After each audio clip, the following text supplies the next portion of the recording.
everybody? It's your boy Hard Conversation back. I'm I.K.H.C. Chilling, man. We back today with another video, man. It is Wednesday, so you guys know you can catch every video, or all the new videos, Sundays and Wednesdays, man. We're going to try and keep this thing going.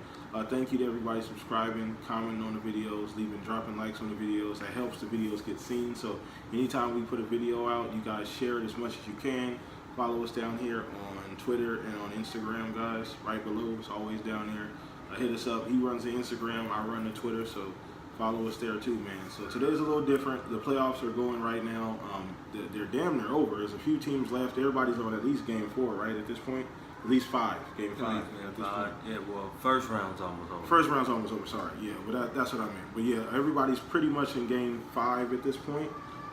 So that's winding down. 4 game 5s popping off tonight. 4 game 5s popping off tonight. 2 people are facing elimination, and both on the West Coast, and you know what I'm saying, the teams on the East Coast are looking to take control. Yeah, 3-2 lead. So that's gonna be good. We're doing this video before all of that, so you guys maybe will catch a reaction from us later on. Maybe we'll go live or something after the game's over, kind of give you guys what we think about the rest of the playoffs after the game's over. So, but today we're talking about a couple different things.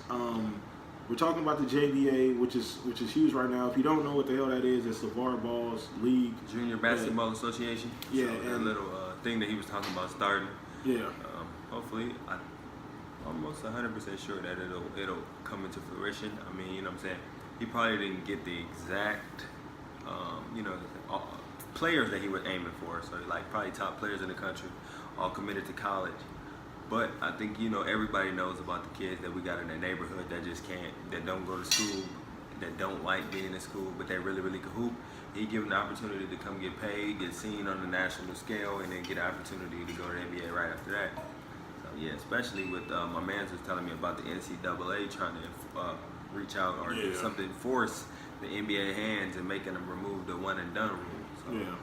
So you do that, that's just gonna push all the players to the JBA. They like, well, everybody don't feel like going overseas, you know what I'm saying? So you don't want a bunch of kids ain't trying to be straight out of high school and then jumping out the country. And honestly, the underlying thing here is really what this all boils down to is that there's been this back and forth battle about college athletes getting paid. Because the universities make tons and millions of dollars off of their jersey sales and their likenesses and putting them on posters and flyers and all kinds of stuff. Ticket prices, things like that. These tournaments that they go to. All kind of crazy stuff, but the students don't actually make any money off of that. So there's this back and forth battle about, students illegally taking money, and that's always been illegally taking money and handouts and things like that, and then students actually getting paid for the work that they do. You know what I'm saying? So for what they do. So that's where the JBA's come in. I think that's where the niche that LeVar is shooting for. Now it's probably going to start a little slow because you have to build up, obviously build up the players, build the league up. But it's going to always take time because, I mean, LeVar Ball himself, I think, should be able to draw a big enough audience to where then guys will be able to choose the players in that draft, you know what I'm saying, or in that particular area who they like.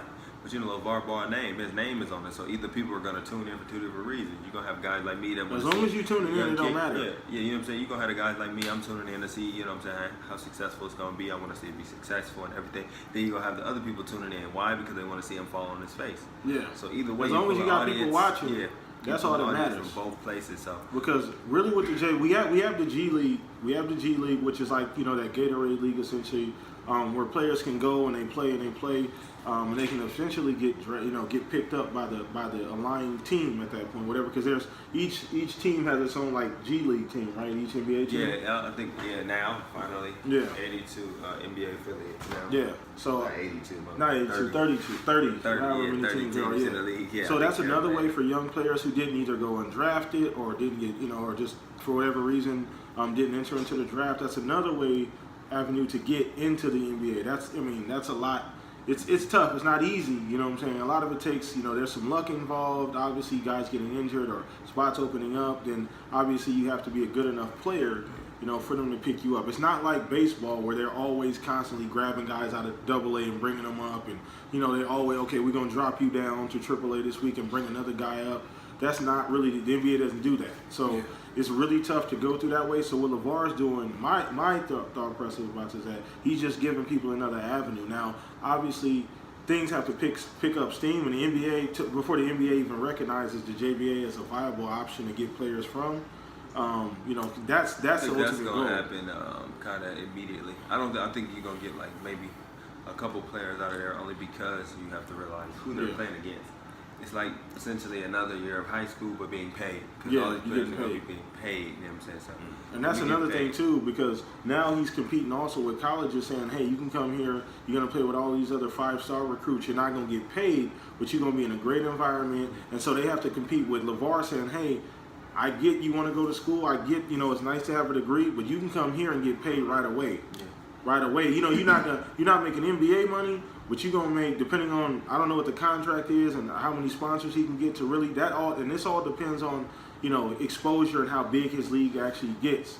So I mean, if it gets to the point to where he can pay these guys, some decent money every single month. The first starting salary is for the top performers. I guess the top picks, like if it were good, were $10,000 a month, and then the other guys would be somewhere around $6,000. So like G League. I mean, it's not too bad. It's like G League money. But you paying against guys your age. Your age, yeah. So you still get the showcase, like, oh yeah, this year, and then this makes Is it me really? eligible. Is there an age range? Is there an age? Is it just college players essentially? Just fresh out of high school. Fresh out of high school, but you can't be like 40 trying to play in the Hell JV. no, Right? you can't Okay, be in the so junior basketball. Junior basketball. So I just want to make sure because Yeah. I didn't ask that. So Yeah, it's like for beginning. Who knows what the regulations are gonna be? You know what I'm saying? But I'm pretty sure that it's for fresh out of high school guys. Those are the Undrafted. they've been holding tryouts. Dallas, Houston, all over the country. They're holding Chicago. different tryouts. Chicago. I just seen one in Chicago. They holding the tryouts all over the country, and if a 40-year-old walk in the gym, I'm pretty sure they'll be like, "You in the wrong tryout," especially the volleyball. No, I'm sure. I didn't know. So I didn't know if there was like brother, any you requirements. get out of here. You're already NBA eligible. Well, what do you guys think of what he's doing? What do you guys think about the JV? If you haven't looked it up, just Google it. It'll show up. I think it's a great thing that he's doing. He's trying to diversify. Obviously, it's another way to get big baller brand out there. New outlets, revenue streams, whatever the case may be. But I really think whatever you call LeVar Ball, there's a thin line between being a mad scientist and being a genius. So he's funneling, he's kind of teetering on that line, but he's creating jobs everywhere he goes. Creating money, revenue. Yeah, revenue. He's putting people in better situations. He's thinking for these college kids who don't really have another option, who aren't really good at the school side of things, but they're great at basketball or go undrafted. Maybe they did do a year or two in college, but they never got picked up. This is another avenue for those guys to get back either in the league or just make a solid income. And who knows if the league takes off, when it blows for up. Right now, it's just for the it's just guys for the coming straight out of high school. Yeah. Probably some of the top recruits in it, because they sent invites out to the top recruits, and I don't think nobody bid on it yet. It might have got one or two players, but nobody bid. They all went to college, and one dude decided to go to the G League, but he's just gonna get some of the top players. It's all about demonstrating. This is just starting off. Yeah. So once you get those guys playing, and he can get them outlets to see that, and they'll be like, "Dang man, it's just like the college, man. They on TV every day. I could cook them cats." And then you gonna have other kids like, "Man, I don't want to do the school shit." Yeah. I mean, you in high school, you did 4 years of high school. You probably like, "I don't want to do this, man." You see people all the way around with degrees and both, and still ain't got no job. So.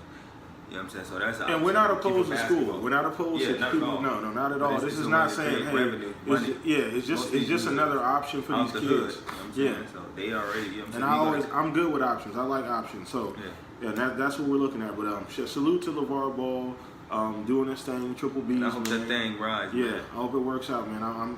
I'm praying that it works out, that it can become big enough to where it's actually something. Man, we need more black-owned stuff, man.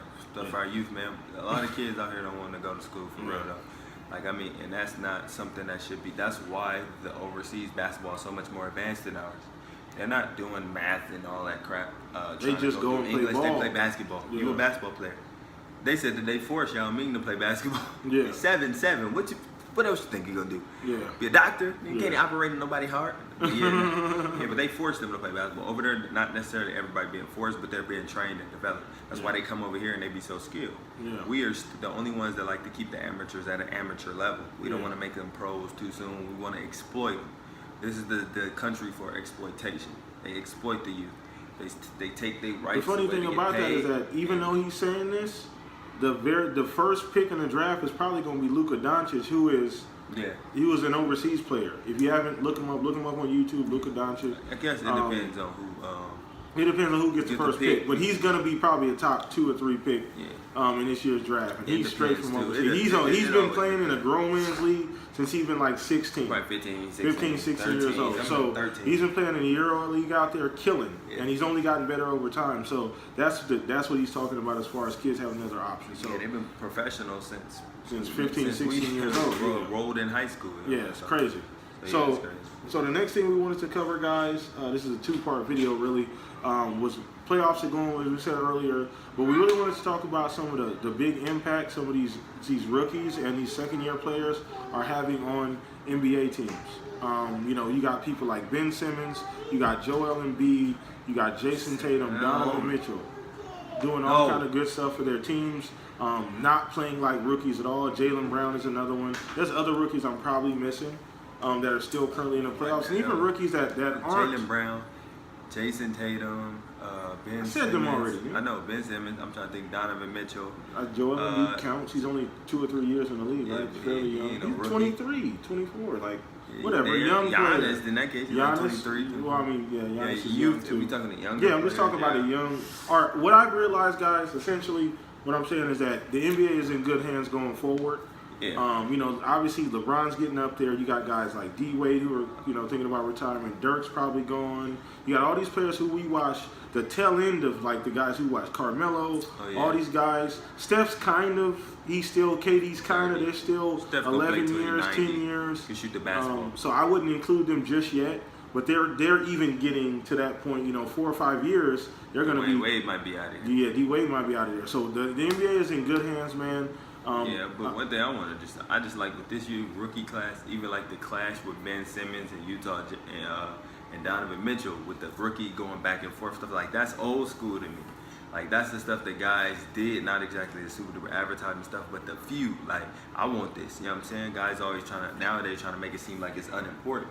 When these guys are like, yeah, I just think I deserve it. You're like, man, I think I deserve it, you know what I'm saying? And that type of stuff when they battle each other is gonna make them go. Chippiness, the little fighting and the little scuffling. I like that. That's competitive. Everybody ain't gotta be friendly, man. All that friendly crap is for the birds, man. You got these dudes laughing and giggling while they playing. Yeah. Like how serious, like the stuff with, you know what I'm saying, in the playoffs, that's the future of the NBA, period. The chippiness. I like how they're starting to let that go. Like Russell Westbrook when he got off the bench last game and they didn't do nothing but fine him. You know what I'm saying? When they could have suspended him. Took the easy way. Technically, he wasn't on the bench. He was at the scorer's table about to check in. So that's why they didn't fine him. That was their reason for not fining him. Well, they fined him. Fining him, but for not suspending him. Because he was technically about to technical foul. So I'm trying to figure out, if he get one technical, is he ejected? I don't know. Yeah, I'm that's not sure, crazy. Yeah, but with that stuff in the NBA, man, it's deep.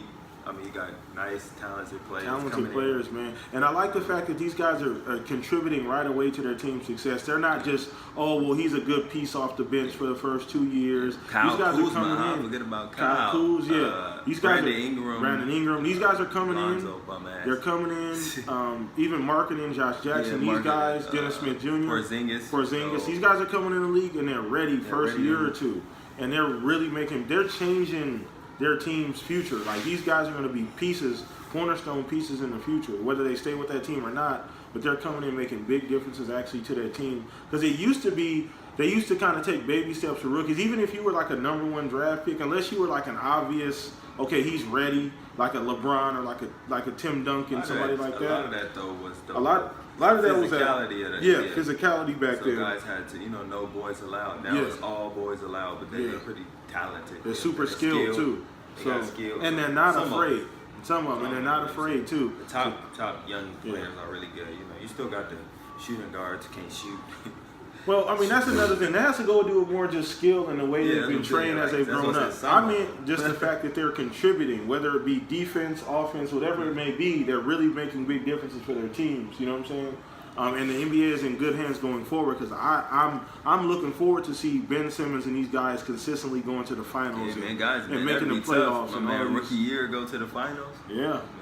That'd be crazy. Making like long MJ playoff type, runs. Magic Johnson type shit. Making long playoff runs, first 1 or 2 years in the league. Like these guys are really putting their foot. Second round appearance, man. T-Mac never did that. Yeah.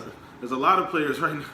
Come on, don't shoot Shoot at the boy. Shout out Mac, man. Don't shoot at the boy Mac. But My man got into the Hall of Fame. he got into the Hall of Fame and never made it to it. That's You crazy. gotta be cold. You gotta be cold. Yeah, he was never obviously touched the talented. second round. He was so talented that I mean, you could almost not. If you could look, he's one of the few players you could literally say, if he would have just stayed healthy, he at some point would have probably made it to a team or got to a point to where he would have at least made it past the first. He was way even went too to the talented. Spurs.